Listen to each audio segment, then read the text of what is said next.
तो अभी last month when Donald Trump visited China, both he and Xi Jinping had a face-to-face meeting in which a few हाँ delegates हाँ were. So how do you see China playing its role in this game of geopolitics? को लेकर USA defend ना करे तो Taiwan पे completely capture China आज नहीं तो 25 साल में करेगा ही करेगा। Yes. Just interestingly you can किसी को भी इंटरेस्ट हो you can just Google under sea cables and you will see the entire world. अब India has a geopolitical advantage जो शायद बहुत कंट्रीज को नहीं मिलता है। One of the reasons why the British wanted control over the whole world, China interferes in day to day activities in Vietnam, in Malaysia, Singapore तो is half run by Chinese companies up to a large extent.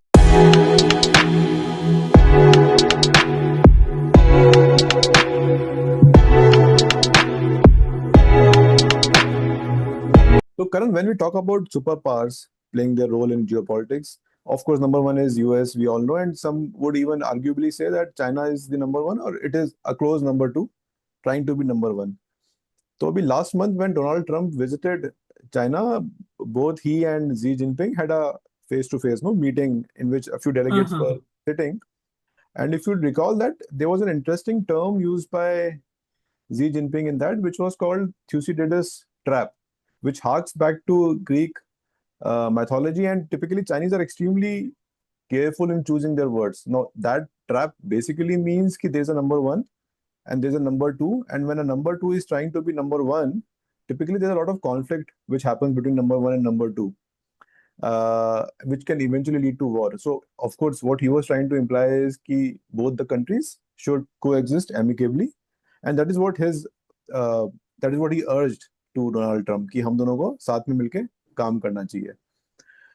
So in this kind of world where a lot of countries are playing this game of say Game of Thrones, how do you see China? Because China again has a long history, right? It's a very old civilization, goes back to thousands of years.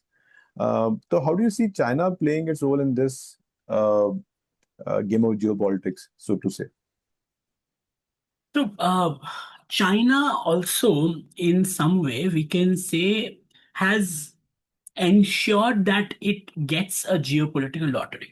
ठीक है, मतलब China अगर उनका geopolitical अगर नहीं मतलब देखा जाए तो एक तरीके से दे don't have a complete geopolitical lottery जितना प्रोबेबली अमेरिका हैज। बिकॉज आप देखिए America is completely a geopolitical poster child that way, in the sense कि America is surrounded by two oceans on both sides, has a decent enough neighbor in the north and south, and completely secure. That is why there has not been a land invasion in America ever, which is Hmm. huge. But China, for example, China is not that blessed geopolitically. Very good, like it has a decent geopolitical advantage, but China has also ensured that it goes out and beyond to ensure that it has as much geopolitical advantage as possible. China के neighbors में, with a majority of their neighbors, I think China has what 10 or 11 different neighbors, and China has a basically a land problem with every single one of them, including India, right? China has claims over land with every single neighbor, disputes over land and territory with every single neighbor. Why? Because geopolitics, right? China को Aksai चीन में दखल अंदाजी क्यों करनी है? Because having control over Himalayas means having control over water. Right, one of the most important resources that is going to be important, say 40, 50 years down the lane, is control over fresh water. Himalayas feeds practically 30 to 40% of the world population today. Feeds in the sense food and water. Mekong, Ganga, हुआंगहो, China की जितनी major rivers हैं सब हिमालय से निकल के उस तरफ जाती हैं। इंडिया की, नॉर्थ इंडिया की मेजर रिवर्स हिमालय से निकलती है। पाकिस्तान के रिवर हिमालय से निकलते हैं। साउथ ईस्ट एशिया के रिवर हिमालय से निकलते हैं। ये रिवर्स फीड अस फ्रेश वाटर, ये हमें पानी तो देते हैं, साथ में हमारी जमीन को उपजाऊ करते हैं कि हम खाना भी खा सकें। Right, the entire Indo-Gangetic plain, China ka plains, all of this huge agricultural basis is based on the water that comes from Himalayas. And Himalaya pe control is something China desperately wants. They ensured कि Tibet वो पूरा का पूरा ले ले ताकि पूरा का पूरा Himalaya, at least up to a large extent Himalaya उनका हो सके। एंड उन्होंने वो इंश्योर किया है। China, like Tibet was always a separate country, but China insured कि वो टिबेट हड़प ले, एंड उन्होंने सक्सेसफुली वो करा भी है। So there is no end like there is no denying the fact कि China is very unsure about कि उनको जियोपॉलिटिकली क्या लड़ना है और किस चीज के लिए लड़ना है, and they are fighting for it What about, constantly. but like what about other things, like say for example Middle East, when it comes to Middle East, or say Russia, or say I would say even Africa, I think a lot of things China is playing out. तो उसके बारे में भी can you speak out a bit? What do you think? हाँ मतलब China जितना वो थ्यूसिडाइडिस trap की बात भी करे, it is also smart enough to talk about the Thucydides trap in front of Donald Trump, who probably I presume doesn't know about it, okay, genuinely. And he And would not think, yeah, yeah, yeah. या हाँ, so it is very easy कि वो Donald Trump के सामने थ्यूसिडाइडिस trap की बात करें, and at the same वो वही Donald Trump's visit in China में दे इंश्योर्ड कि ताइवान के को लेकर यूएसए डिफेंड ना करे। तो ताइवान पे कंप्लीटली कैप्चर चाइना आज नहीं तो 25 साल में करेगा ही करेगा। And that is sure. something even people in Taiwan know, and there is no denying. In terms of geopolitics outside of China's own region, China interferes in day-to-day activities in Vietnam, in Malaysia, Singapore is half run by Chinese companies up to a large extent. Yes. Africa में, Bangladesh में, Nepal में, definitely Pakistan, they have this very nice thing called a debt trap, where they give you a lot of money to do infrastructure, and then they'll be like, oh, acha, you are not able to pay us back, so basically we control your country now.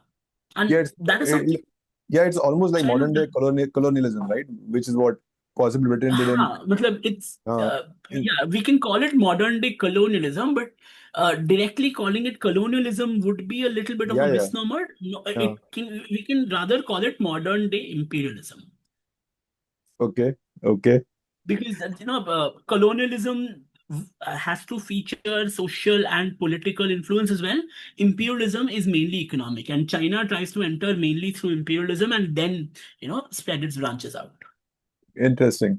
So just a few minutes back, we talked about choke points, right? As countries which use it as a हाँ, leverage point in geopolitics.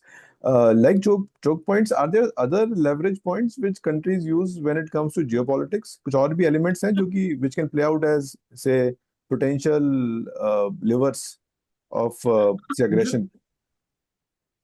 सी देखा जाए तो आज के modern day में there is a lot of things that don't just happen physically, they also happen in what is called the cloud, right? As the entire internet infrastructure, for that matter, entire internet infrastructure is based on two things. One, the existence of the internet, right? And secondly, the actual hardware that you and I use. You are on a computer device, a laptop, computer, whatever it is. We are all essentially glued to our phones at all times. We have a lot of reliance on actual hardware of computers, which is something China kind of has tried to control over time. There's these things called rare earth elements. Right. It's called REEs, and China has tried to ensure that it goes to countries which has REEs, make sure that they create a debt trap in that countries to have control over REEs. They have tried to get control over lithium deposits across the world, so that they Yeah, have control over something as simple as batteries. Right, because batteries are important. Batteries essentially run the world today. All of our devices are running on batteries. They also have control over, or a little bit of control over, something called undersea data cables. This is something that a lot of us are usually not very aware of. yeah. But undersea data cables, हमारा internet, like very interestingly, जो हम cloud की बात करते हैं ना, the cloud of the internet, the Hmm. cloud of the internet actually rests on the floor of the sea across the world. Understood. Just interestingly, you can किसी को भी interest हो, you can just Google undersea cables and you will see the entire world. All of the seas across the world have huge cables laid from coast to coast between countries, and these undersea cables is what essentially controls and has power over the internet. मानोगे नहीं, अभी Iran ने भी कुछ हफ्तों पहले बोला था कि आप अगर ज्यादा झमेला करने जाओगे हम अंडरसी केबल्स काटेंगे। हाँ, right. I under see remember that. Cables में अगर किसी को झमेला भी करना है ना, अगर if you and I are running a country and we want to really create a problem, we can go and basically create problems in an undersea cable because वहां पे सिक्योरिटी रखना बहुत मुश्किल है. कहाँ पे कितना ही सिक्योरिटी रखेंगे, मुश्किल है. एंड टू, किसी को पता भी नहीं चलेगा कि हम दोनों ने जाके वहां पर कुछ झमेला किया है. Basically a couple of cables को काट देना या उस वहां पे कॉम्प्रोमाइज कर देना, and the internet will basically be at a standstill. So China has ensured that geopolitically भी वो केबल्स के ऊपर control will also impact something as important as the internet today. Besides already having control over the supply chain, the supply chain of what our computers and mobile devices or any hardware is basically made of. Interesting. तो अब हम लोग we have come to the later half of our conversation, and I think this is the time when it would make sense to talk a bit about our own country, India.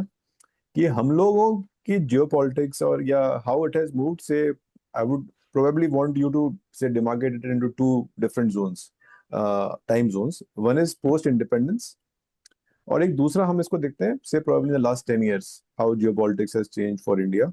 Last 10 years because like that is more relevant for us now. So how is that played out? तो थोड़ा इसके बारे में I think we'll discuss a bit more. Yes. India has a geopolitical advantage जो शायद बहुत countries को नहीं मिलता है.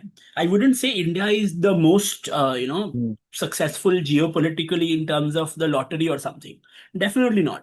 But India has a very unique position. एक we actually have a lot of control over under sea cables. We don't go around Okay. Threatening कि हम लोग अंडर सी Hmm. केबल्स को कॉम्प्रोमाइज करेंगे या will impact them in a way that we basically don't use it as a bargaining chip. And the problem with using something as a bargaining chip is once you use something as a bargaining chip, it is you essentially lose a lot of the value it already had.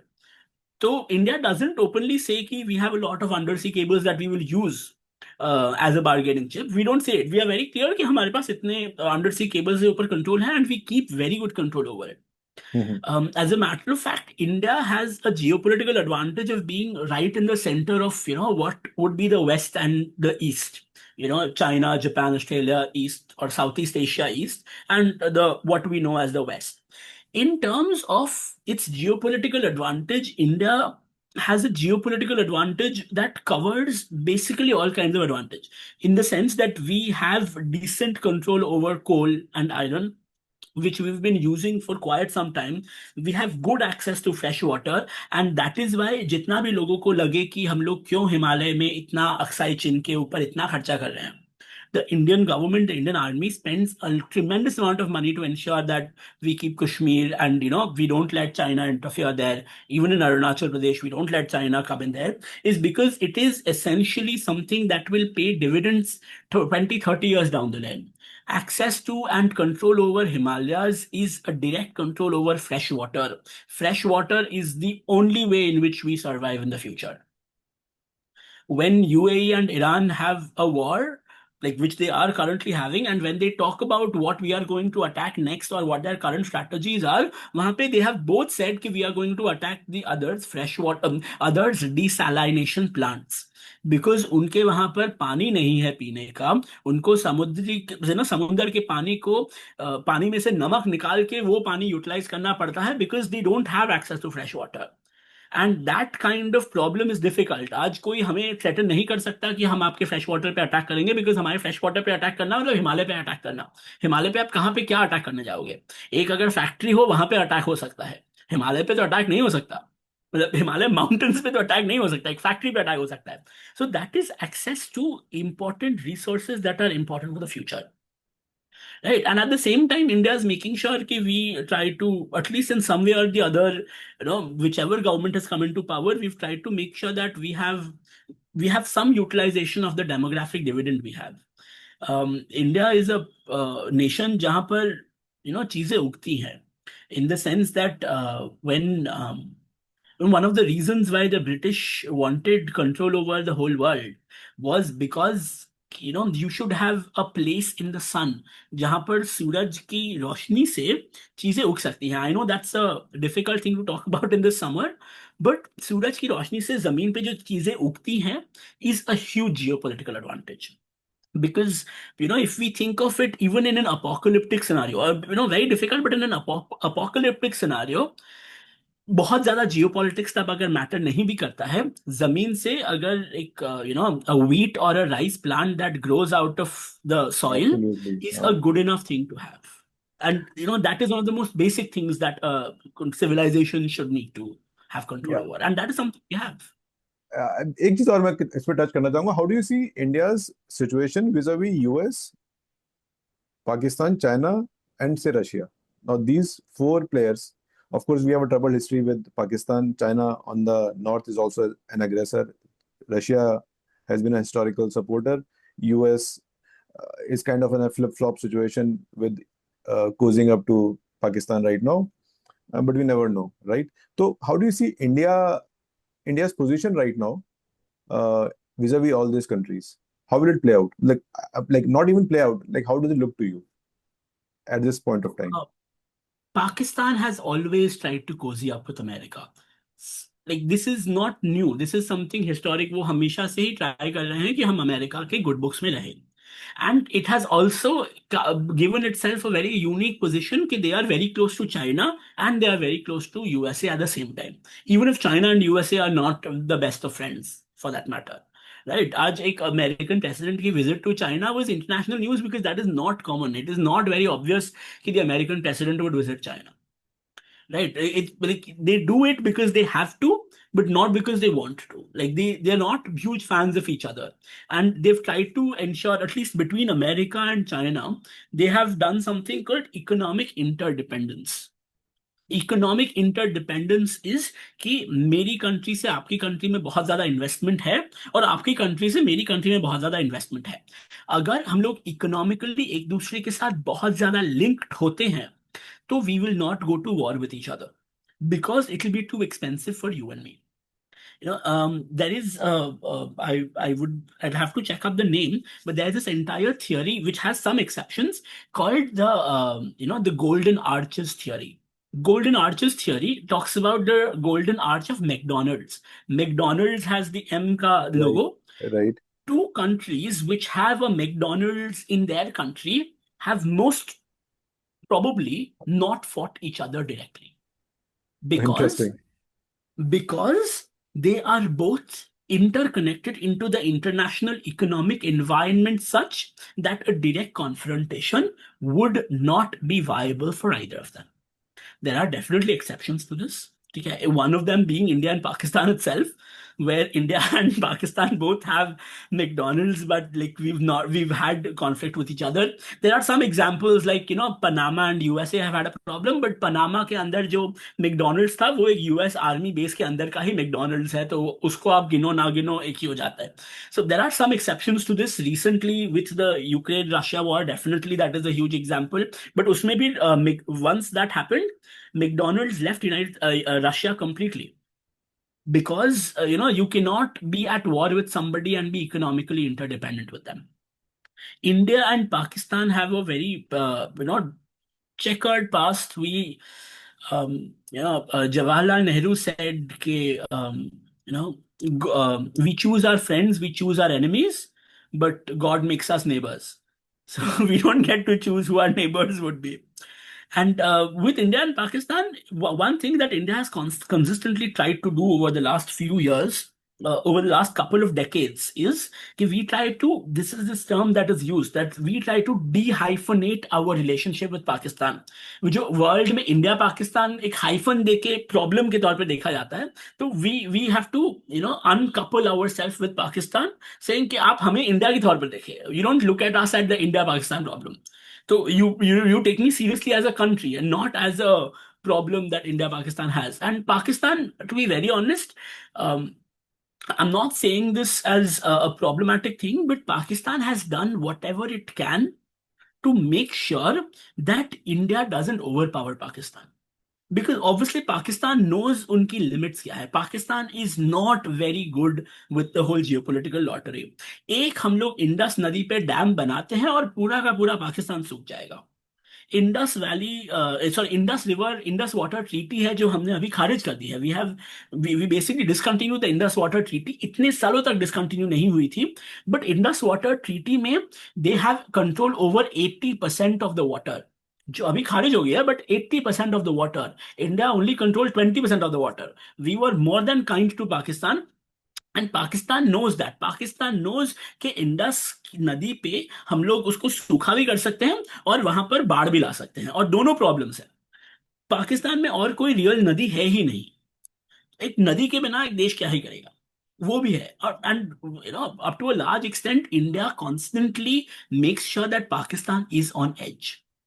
Pakistan is on edge. So उसके लिए पाकिस्तान को अपनी survival के लिए USA के पास हाथ फेरने पड़े हैं। पाकिस्तान को अपनी सॉवरेनिटी के अगेंस्ट यूएस की आर्मी की यूएस की एयर फोर्सेस आकर ओसामा बिन लादेन को अपने देश में मार के चले जाए और पाकिस्तान गवर्नमेंट को पता भी ना चले।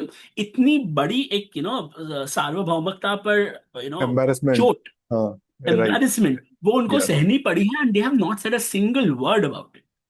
Yeah, talking about dehyphenation, like you were talking about dehyphenation, and I very well remember, like it's a funny thing, which I remember कि आज से तकरीबन 20 years back I had visited US.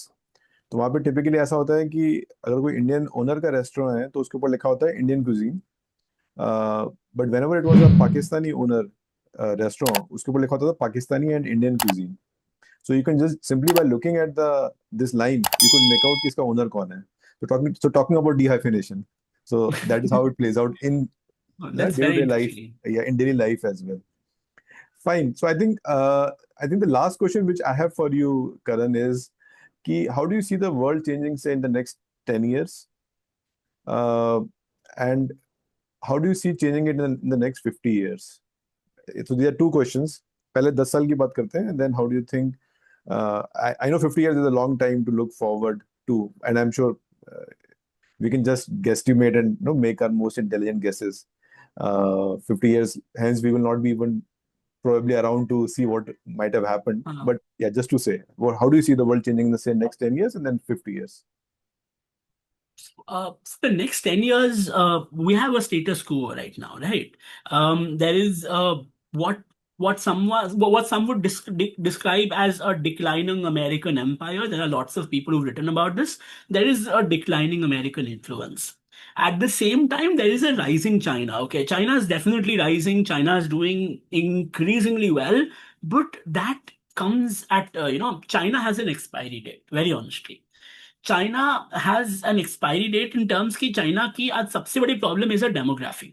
China doesn't have young people, and nobody in China wants to produce babies. And this is a conversation we are starting today in India, because for the first time in human history आज के ही papers में था कि India's birth rate is below replacement levels. There is a very specific birth rate formula that you should have, like every woman should have 2.1 children for replacement level, or at least on a national average. And that वो India में majority states में नहीं है. Most like on an average, India's majority states में the average birth per woman is not 2, it's less than 1. It's less than 1, or it's around 1, 1.5, a little 1.7, but it's not even touching 2. Very few states, 2 or 3 states have something even above 2. So that is difficult. We are going to have a demographic crisis, and this is very common for any country to have. But China is going to reach there very fast. China has had a one child policy जो उन्होंने 1980s में चालू करी थी, and to China's own disadvantage, they were extremely good at what they were doing. India ने भी अपनी population policies करी है, but the implementation in India has not been that good. But China का इम्प्लीमेंटेशन इतना अच्छा है कि आज they have a problem that they can not possibly solve, in the sense that China has been reeling with the demographic dividend problem. उनकी इतनी बड़ी economy है, but when your people retire, you don't have younger people to replace them. Your economy falls. And once your economy starts falling, it kind of leads to a problem everywhere. China may people are very well aware that China is not a democracy. They don't have rights as such. People in China are extremely aware of this. But look, like, on a very human psychological level, if me and my family has a very good life that none of my predecessors ever had, मैं democracy की या speech की या revolution की चिंता नहीं करूंगा. Because China's historically, people in China have had a difficult life, poor farmers who've never even owned land. But over time, I know that this is my history. This is the family that I come from. But अगर मेरी जिंदगी बहुत अच्छी हो जाती है, economically I am well to do, which China's middle class currently is. Economically, China's middle class is doing very well. But आगे जाकर अगर मेरी इकोनॉमी ठीक ठाक नहीं रहती है, so people's economic conditions will lessen, and then there will be internal problems in China, which is something 50 years later, 100% is going to happen. China is going to have a dividend problem, but साथ में they are going to have problems with respect to internal breakages in China. Okay. Which I know sounds very bad, and I'm talking from an Indian perspective, but honestly, from a political science perspective, it is bound to happen. It is absolutely bound to happen. And every 200 years or so, and this is historical, अब China के 2000 साल की history पढ़िए, every 200 years or so, China breaks apart. And this is visible throughout, okay? Be it the Qing dynasty in the past or just, after Hong Kong was captured by UK, but China has broken apart into so many pieces every 200 years. It's a cycle they have had for the last 2000 years, all of Chinese history. Yeah, but are you saying it will break into different regions, or you're saying they'll break economically? Probably both. Probably both. Breaking into different regions, वो पहले के time पर ज्यादा possible था because of the way in which colonialism has panned out. तो one of the reasons why पहले borders जो होते थे बहुत पोरस होते थे, borders बहुत easily change होते थे. अब borders easily change नहीं होते हैं primarily because of the European influence, कि जब colonialism की पोरस बॉर्डर्स की वजह से, because borders were very mobile, borders were very volatile, तो कॉलोनियलिज्म की वजह से European countries had a lot of influence in lot of places. The second independence की बात आई तो वहां से बॉर्डर्स बहुत सॉलिडिफाई हो गए हैं पूरे वर्ल्ड में, and that includes India, that includes all of Africa, Latin America, China. Borders solidify हो गए हैं. बॉर्डर्स को सॉलिडिफाई यूरोप से किया गया ताकि बॉर्डर्स अगर यहां पर सॉलिड हो तो बॉर्डर्स वहां पर भी सॉलिड है, और बॉर्डर्स वहां पर सॉलिड हो तो उनकी सिक्योरिटी बनी रहती है. वरना उन्हें भी डर था कि जो कॉलोनियलिज्म के नाम पर उन्होंने बाकी जगहों पर किया है वो उनके देश में होगा. Okay. बॉर्डर्स को सॉलिडिफाई वहां पर किया गया है. तो बॉर्डर्स को वापस मोबिलाइज करना, वॉलेटाइल करना शायद मुश्किल हो, but China is going to have a lot of internal problems, be it in terms of breaking apart politically or be it economic collapse. Both are definitely imminent. So Maybe what you not tomorrow, maybe not yeah. very soon, but definitely in the future. So what you're effectively saying is कि border, when you say border का solidification, you're not saying like what you're saying mostly in terms of the mindset of the people कि हमें border तो ये रखना है, हम चाहे कितना भी लड़ लें, झगड़ लें, पर borders change नहीं होने चाहिए. So that's बॉर्डर्स, a हाँ, ये no. माइंडसेट बनाया गया है, Got it. यूरोप ने Got it. बनाया है ताकि वो कॉलोनियलिज्म के रिवेंज से बच सके. Simple. Got it. So I think, Karan, we have come to the last segment of this discussion. We have been talking for almost an hour now.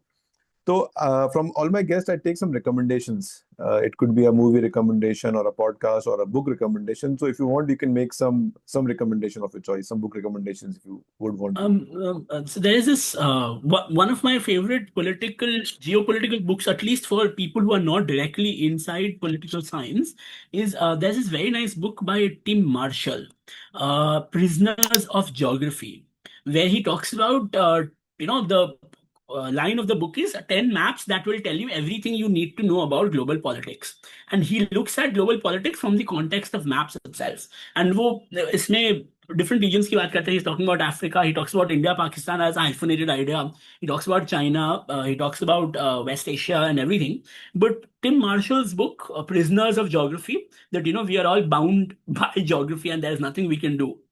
So that's a very good book to start off with. Sure. That gives a very Okay. non-expert introduction to what geopolitics is in every way. Okay, great. कोई और book which you will want to recommend? There are tons of books on geopolitics like that. Okay, Global Politics by Haywood is definitely, like, Andrew Haywood talks about global politics overall, and he talks about geopolitics as well. So Andrew Haywood is definitely a good book, but Andrew Haywood becomes a little more academic as well. So Got it. Tim Marshall is a very good place to start. Well, it will Got, give you a perspective on the world the way we need it today. Genuinely. got it, Karan. So, with that, we have come to the end of this discussion. I had a good time, fun talking to you. How was your experience? कैसा लगा? मतलब, I hope it Same. was It okay. was really nice. Getting to talk about politics is a lot of fun, and we covered practically the whole world, right? From Hormuz to USA to China and Russia, and in India as well. It was a lot of fun. Absolutely. This is the first time I've had an opportunity to do a podcast with somebody, so very special. Thank you. Thank you so much, Karan. Have a great day. Thank you. You too. Take care. हाय, आपको ये podcast कैसा लगा? मुझे या तो comment section में बताएं या मुझे आप ईमेल भी कर सकते हैं। मेरा ईमेल आईडी डिस्क्रिप्शन बॉक्स में दिया हुआ है। मैं आज तक जिन भी गेस्ट को लेकर आया हूँ वो सारे वो लोग हैं जिनको मैं समहाउ जानता हूँ, लेकिन धीमे धीमे मैं ये भी चाहूंगा कि हम अपनी गेस्ट लिस्ट को बढ़ाएं। तो अगर आप किसी एक ऐसे इंसान को जानते हैं जिसके बारे में आपको लगता है कि अगर मैं उससे बातचीत करूं तो काफी अच्छा रहेगा, तो आप प्लीज उस इंसान की रेफरेंस भी मुझे पास ऑन करिए, जिससे कि मैं उसको अपने पॉडकास्ट में इनवाइट कर पाऊं। Thank you so much.